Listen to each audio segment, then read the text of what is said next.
Hey guys.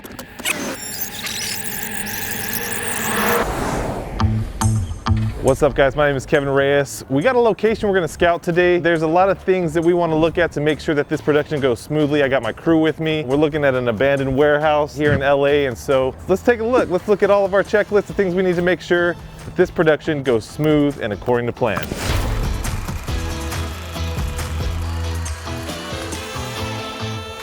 One of the first steps into the production is obviously picking a location, and kind of what we started with was we go to peerspace.com, we go to gigster.com. There's a bunch of websites that essentially give you a bunch of venues within an area to look through. So this location was perfect for the episode you might have saw previously where we had the guitarist ripping the solo and just shredding. So there were a bunch of locations that had this similar vibe to it, kind of around the area, and they were good, but there were some deal breakers that would, what I refer to as production killers, that they make the production aspect of it very difficult. So I don't want to just give you my perspective. I am the DP. I'm looking out for specific things in my lane. So I'm going to kick it over to my producer, Moses. Talk to me about what the producer's looking at when we do a tech scout or location scout. What I'm looking for as a producer is parking, and is it safe? Luckily at this location, you can rent out a parking lot adjacent to the location, and that fits about 30 cars or so, and it's secure, it's gated, it's perfect for what we're doing. Restrooms is the next thing. When you work a crew 12 hours, you're feeding them coffee, we're gonna need to use the bathroom. You know me. So even like G&E team specifically, they're always doing a lot of grunt work, so they just gotta wash their hands, you know, that's a huge thing. Next thing is staging area, right? Where can everyone put their stuff down at? I can have an area for art department, camera, grip and electrics, craft services, and specifically on this production, we have a COVID officer, so I need to have a space for the COVID officers. Power. Is there power at this location? Do we need to bring our own? How much power are we actually using? Think about a glam room for hair, makeup, wardrobe, parking, restrooms, staging for all departments. What's your power situation? And then think about vanities, you know, where are we gonna place the glam department? So as a producer, that's kind of my copy and paste checklist. You guys got the secrets now. Cine Bay. Cine Bay. Sprinkle it. Dude, I don't think of half of that stuff. That's why I bring these guys who literally hold up the production and make everything look good. It's not always about what you see on screen. That happens because there's so much behind the scenes going on. Izzy, my man, what's up, baby? Izzy is our AD. Izzy, what does an AD do and how does it pertain to this location in our tech scout today? My first goal is providing safety, making sure that the crew is moving safe and that we are also on time. No wasted time while on set. I gotta keep you guys moving, make sure that we're getting all the content that we want and that we're discussing during this location scout. In regards to the locations, we're looking at natural lighting. Prior to us shooting here, I would make sure that we have a timeline of what the day would look like. I pre-schedule that out and make sure that we are within that time frame. How do you communicate with the location? Why would it be important to make sure the relationship with the location is smooth? Because we just don't want to necessarily be stepping on the location's toes. They're opening up their home to us to allow us to create our art, to create whatever we're doing, and we want to be respectable of that location, and we don't want our location's representative down our necks, you know, while we're doing what we're here to do. I love it. As a DP, we have this wish list of things to do. I want a light up there. I want 4 lights out there. I want to throw light up on that ceiling. And sometimes we get a little carried away. And sometimes I need to get my, level headed. I need someone to bring me back down to earth. And that's exactly why I got my CLT Taylor. Talk to me about what you go about when you enter a location. I mean, when we look in here, obviously power is always a concern. Whether we need to get a generator, whether it be a small putt-putt or a tow plant, if we need something of that massive size. What's a tow plant? Tow plant is something with like a 500 amp generator as opposed to like a little Honda, like a 6500. I see, so we're talking about generators. See, he knows stuff that I'm like, what, a tow? Film terms are so funny. Right now, thankfully, since we're using a majority of only Aputure fixtures, all of the wattages on the units are fairly low. We see that there's a breaker over here. So thankfully, if you look at this, we see we've got a lot of 20 amp circuits, which is a fantastic thing to see. If you have any sort of a circuit tester on you, it's always nice to stick this in and make sure we're getting a proper voltage. We're reading 123, which is appropriate. That's awesome. So basically you have this little meter thing that you put into the outlet and it shows you so you don't have to worry about your lights, Yeah, in case there's any voltage issues. Also, if it's properly grounded. So I wanted to frame up some shots just to kind of see what it's looking like. and obviously run it by Taylor here to see, you know, what's realistic and how we can go about doing it. By the way, we're actually using Magic Viewfinder, which is integrated with Frame.io, and it basically sends your pre-production and your Tech Scout photos and videos directly to the cloud into C2C Frame.io, which I love. It's great because I mean, sometimes, you know, I'm not always available on a scout. Schedules are very busy these days. It's really nice because if, you know, I have you at location and you take the pictures for me, not only can I get a good grasp of the shots you're trying to accomplish, I can also basically be there with you on the scout without actually being here.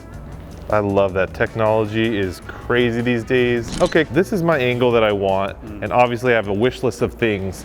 And talk to me about what you're thinking when I'm showing the DP showing you, I want this, this, and this, and he frames up his shot. Yeah, so with this, obviously, we are seeing a good amount of ceiling. So one of my first thoughts is, how high do we need to get this key toppy light in order to actually get it out of your frame? We thought maybe a gem ball might be a nice way to go about this, get a nice soft toppy with a rounder shape. Although looking at our shots and what our location has given us, might be more beneficial to use more something like one of our Novas with a light bank on it. When we're looking at a roof like this, you always want to look for your bigger beams that are supporting the whole structure. This is probably the beam we'd be able to do it from. You want it on the strongest beam. You don't want anything crashing down. Of course, you're using safety lines and all that. One thing I'm always looking for is what we have access to. Because obviously we want to put lights outside here.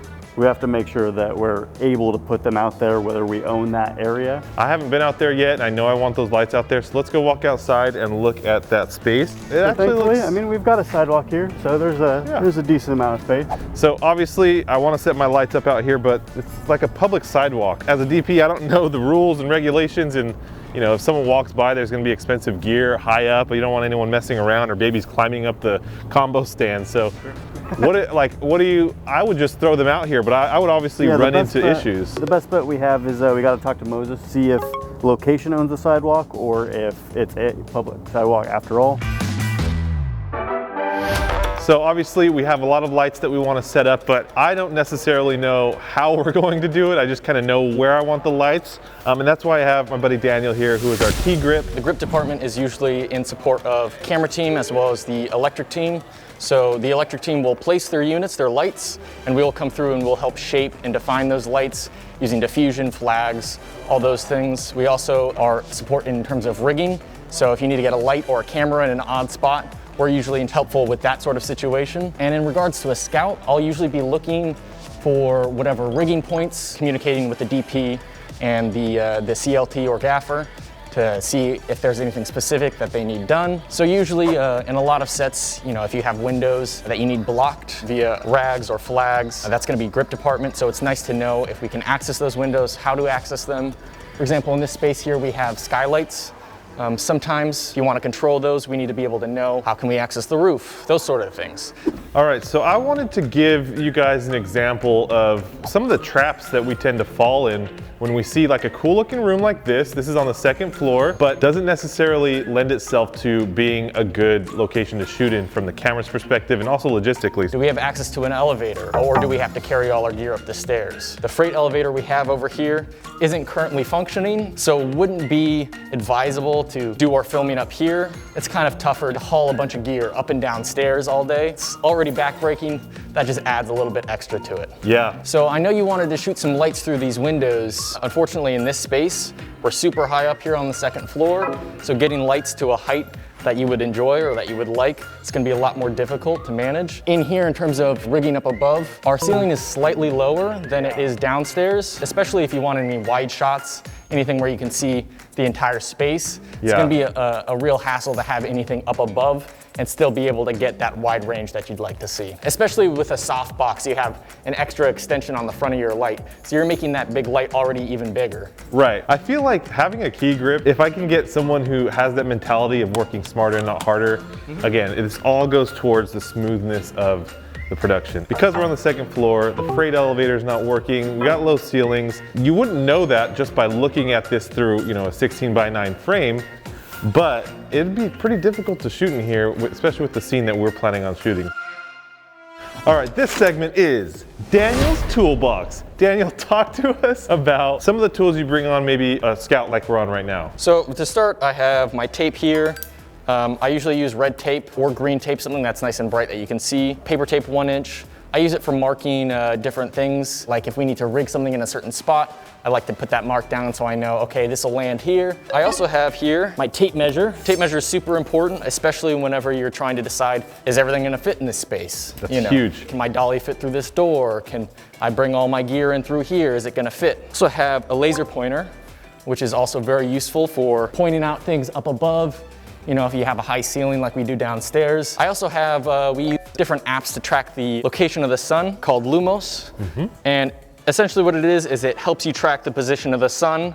It'll show you where it'll be at different intervals during the day. That's huge. You're constantly communicating with me, you're constantly communicating with the AD for schedule stuff. When you get a lot of department heads in a scout, it's important that you don't have too many cooks in one kitchen because there's gonna be constant communication. I like to kind of approach it department by department, the way we're kind of doing now. Have a checklist and cruise through. Again, you're not gonna be able to plan out everything to specific, you know, how it's gonna go on the day, but at least you have a game plan and possibly an audible plan B and plan C. So in this case, the downstairs works for us. Let's do that right now. All right, guys, we got to get out of here. There's another production getting in. That's another point, is you don't have all the time in the world to tech scout, so we got to get out of here. But thank you guys for joining. We have a couple things we want to do first before we head out. We want to answer some of your guys' comment questions. So like Valentino was saying, you know, we encourage you to put your questions about what it's like to be on a film set or filmmaking in general, or just about location scouting, anything that has to do with this episode. You can even ask, how does Tue get his perfectly coiffed hair the way he does? Please. He's like, please stop, I'm not ready. So I'm pulling out question number 1.